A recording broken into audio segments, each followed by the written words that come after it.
दोस्तों, क्या भद्रलोक बीजेपी की तरफ आ रहा है या फिर कुछ भी चांसेस है कि वो बीजेपी की तरफ आएगा? और अगर आएगा तो उसका असर पॉलिटिक्स में, खासकर वेस्ट बंगाल की पॉलिटिक्स में कैसा रहने वाला है? आज हम इसी पे बात करना चाहेंगे। और ये जो सवाल है दोस्तों, मेरे मन में ये सवाल तब आया जब जस्टिस अभिजीत गांगुली उन्होंने इस्तीफा दिया और ये घोषणा की कि वो भारतीय जनता पार्टी ज्वाइन करेंगे और वो वहां से लोकसभा का इलेक्शन भी लड़ेंगे। दोस्तों, ये बात समझने की जरूरत है दोस्तों कि भारतीय जनता पार्टी का भारत के दूसरे राज्यों में जो उनका जो कोर बेस है ना, वो अपर कास्ट के जो जो लोग आते हैं, जो वोटर्स आते हैं, वो उनका एकदम क्या बोलते हैं हार्डकोर वोट बैंक है। लेकिन वेस्ट बंगाल में ऐसा बिल्कुल भी नहीं है।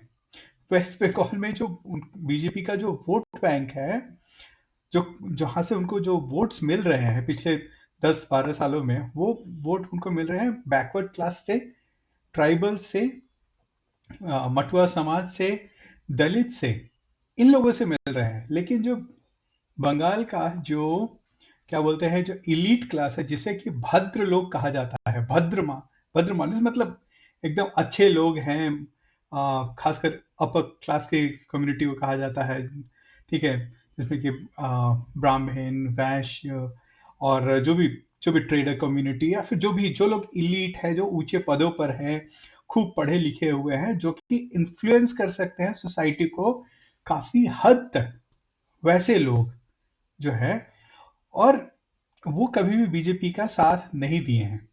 ठीक है, इनफैक्ट अगर कहा जाए तो वो एक तरह से क्या बोलते हैं, बीजेपी का कभी साथ नहीं दिया, वो हिंदू कॉजेज के लिए कभी भी उठकर खड़े नहीं हुए हैं। वो अपने आप को एक सेकुलर क्या बोलते हैं सेकुलर मानुस के रूप में उन्होंने अपने आप को प्रोजेक्ट किया है। बहुत ही अपने आप को इंटेलेक्ट, ठीक है, पूरे भारत में सबसे ज्यादा इंटेलेक्ट और जो भी है पढ़े लिखे, उसका उनको क्या बोलते हैं गुमान रहा है। और जब पिछली बार ममता बनर्जी सीपीएम को उखाड़ कर फेंकने में सफल हुई थी, उनमें ये जो भद्र लोग जो क्लास था, इनका बहुत बड़ा हाथ था। समझ गए ना?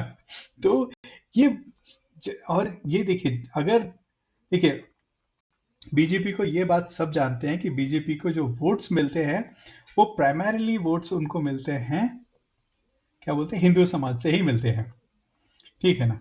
और वेस्ट बंगाल में बीजेपी को काफी हद तक जो वोट्स जो अभी मिल रहे हैं, 40%, 42% के करीब मिल रहे हैं, तो वो SC ST, ट्राइबल्स, ये सब जो हिंदूज हैं उनके मिल रहे हैं, ये भद्र लोग के नहीं मिल रहे हैं।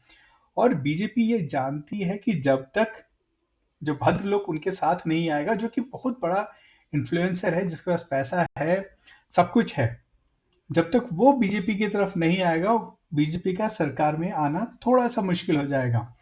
तो ये जो घटना घटी है जिसमें कि अभिजीत गांगुली बीजेपी में शामिल होंगे, क्या ये दर्शाता है कि कहीं ना कहीं जो भद्र लोग, भद्र मानुस है, वो भी धीरे धीरे बीजेपी की तरफ आकर्षित हो रहा है? और अगर आकर्षित हो रहा है तो उसका कारण क्या है? दोस्तों, जो बंगाल का जो इलीट क्लास है ना, वो अपने आप को बहुत ज्यादा सेकुलर और ये सब मतलब कहलाना पसंद करता है। ठीक है ना? और जब वो धीरे धीरे देख रहा है, समझ रहा है कि जिस तरह से वहां पर मुस्लिम अपीजमेंट हो रहा है, ठीक है, जिस तरह से वहां पर हिंदुओं को दबाया जा रहा है, उसके बाद ये देख रहा है कि यह संदेश खाली जो है, जो जब ममता बनर्जी सरकार में आई थी, वो आई थी नंदीग्राम की वजह से। और संदेश खाली जो है वो भी कहीं ना कहीं जो पोटेंशियल नंदीग्राम का था, वही पोटेंशियल संदेश खाली का है, जो माइंडसेट को चेंज करने में। ठीक है ना? और वो सारी चीजें देखने के बाद उसे लग रहा है कि कहीं हम गलत व्यक्ति को तो नहीं सपोर्ट कर रहे हैं, या फिर जो व्यक्ति माँ मानुष माटी के नाम पे आया था, वो कहीं इन तीनों से भटक तो नहीं गया है। और अगर वो भटक गया है तो शायद उनको, जो भद्र लोग हैं, उनको भी एक रीथिंकिंग करनी पड़ेगी। तो मेरा सवाल है कि क्या वो रीथिंकिंग हो रही है? और अगर वो हो रही है, और अगर जस्टिस अभिजीत गांगुली उसका एक एग्जाम्पल है, तो मेरे ख्याल से ये भारतीय जनता पार्टी के लिए एक शुभ समाचार होगा।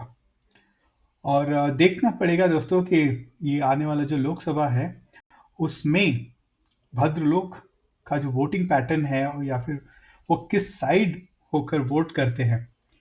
ठीक है, अगर भद्रलोक का भी बीजेपी का सपोर्ट मिलता है तो 30-35 सीटें भारतीय जनता पार्टी को मिलना आराम से मिल सकता है। अगर नहीं मिलेगा तो बीजेपी 20-25 के करीब, 20 के लगभग 20-25 के करीब अटक जाएगी, इससे ऊपर नहीं जा पाएगी।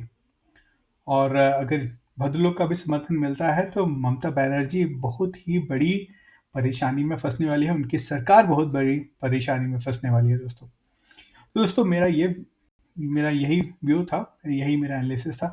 अगर आपको इस पे कुछ टिप्पणी करनी है तो कृपया लाइक, शेयर और कमेंट करके ज़रूर बताएं। बहुत बहुत धन्यवाद दोस्तों, फिर मिलते हैं।